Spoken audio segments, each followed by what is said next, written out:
For this week's episode, I'm going to take a walking tour of the small German village of Kehl. It is located directly across from Strasbourg, France. When my wife and I returned from our tour of Strasbourg, we had lunch on the ship and then decided to take it easy. Well, it turned out it was a pretty nice day, and I couldn't help but notice we were docked alongside a really pretty little riverside park. When I went down to the desk and asked them about this village, I was told it was not a tourist town. I'm not sure what they meant by not a tourist town, but I decided it was a nice day and I was just going to go ahead and explore it on my own.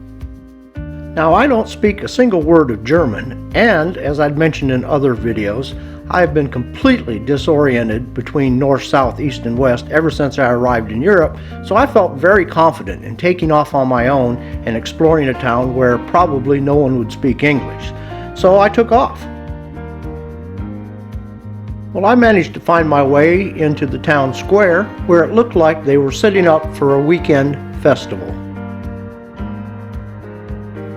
As I walked through the square towards the pedestrian shopping mall, what should be the first shop that I should pass? It was the Tourist Information Center. The irony of finding a tourist information center inside a town that was not for tourists did not escape me.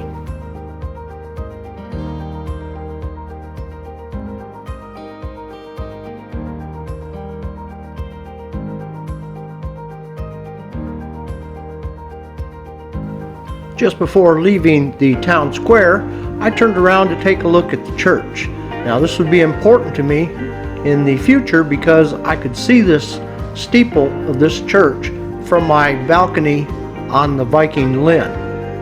As such, it was my only reference point for finding my way back to the ship.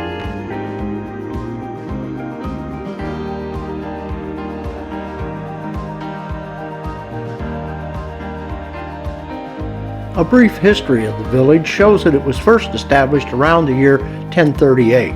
It's also the site of the first permanent bridge across the Rhine leading to Strasbourg, which was built in 1338.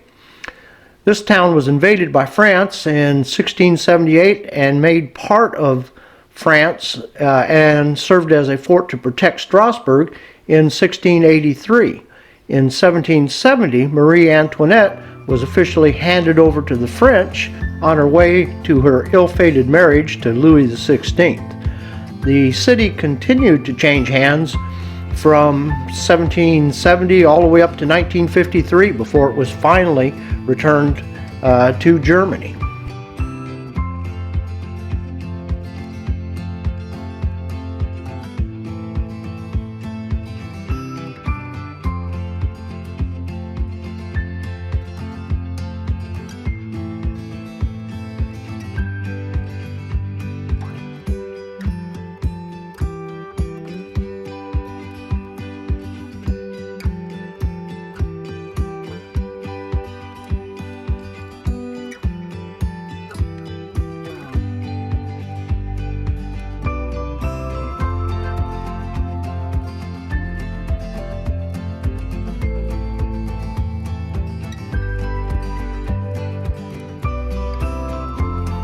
I had a nice walk up through the part of town called the marketplace.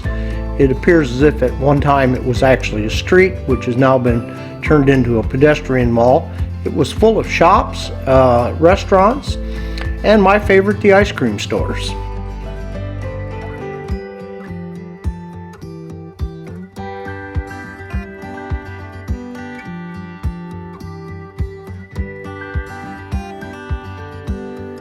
Well, after successfully ordering 2 scoops of ice cream without uttering a single word, let alone a word in German, I decided it was probably time to start wandering back towards the ship.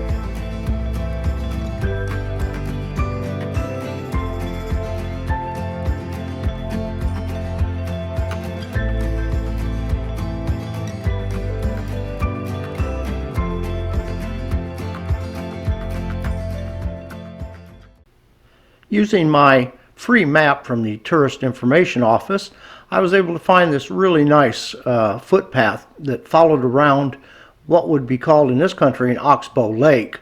There in Germany, I'm not sure if that wasn't something part of a historic moat or canal leading to the river. Anyway, it was a very beautiful walk. It was very peaceful. There were people out there walking their dogs and taking their kids for walks and just enjoying the scenery.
One of the things that really impressed me about Germany was how clean everything was. This area was just a perfect place to take a lunch break or take a summer walk in the evening.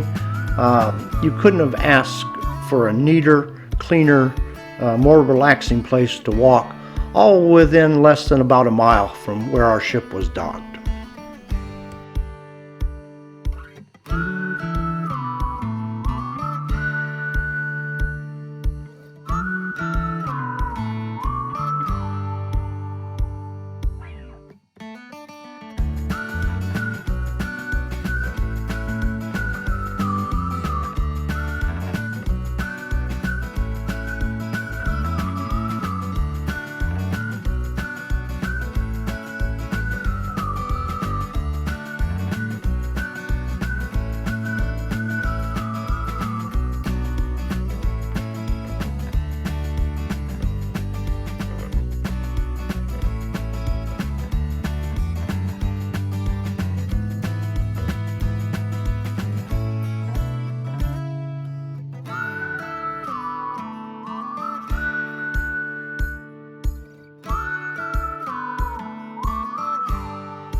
Now here's an important travel tip you'll only hear from random destinations. If you're going to go on a walking tour by yourself in a country where you don't speak the language and don't read the language, then here's the most important thing you can do. Whenever you come to the very first street sign, take a picture of it with your camera. That's what I did, and that's the only way I found the street that led me back to the levee and the Riverside Park. So write that down. You don't have to remember anything. Just take a picture of the first street sign you see, and then when in doubt, keep looking at your camera until you find your way back home.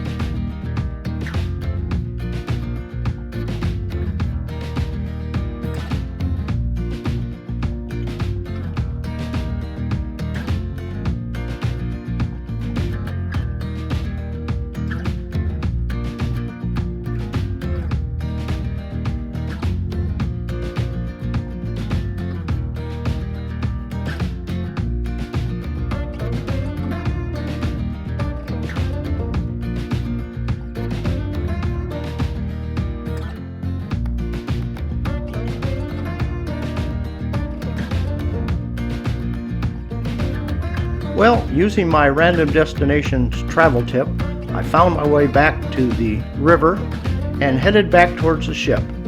All in all, this was one of the nicest afternoons I spent, I think, in the entire cruise. It was so relaxing, so peaceful, and I got to see how real Germans actually really live, and it was worth every minute of it.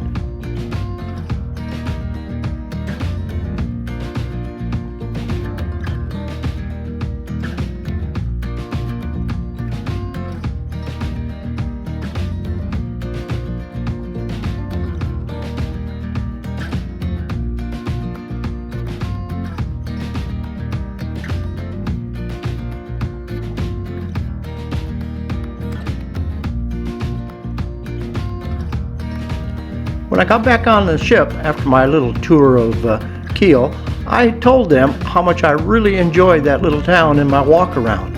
It was then that they admitted that that's actually where the crew goes every time that they dock here, and they thought it was a great little town too. So why they don't pass on Strasbourg and just take people around and let them see what a real German village looks like is beyond me. But if you happen to stop there, take some time and go visit it. It was well worth the effort.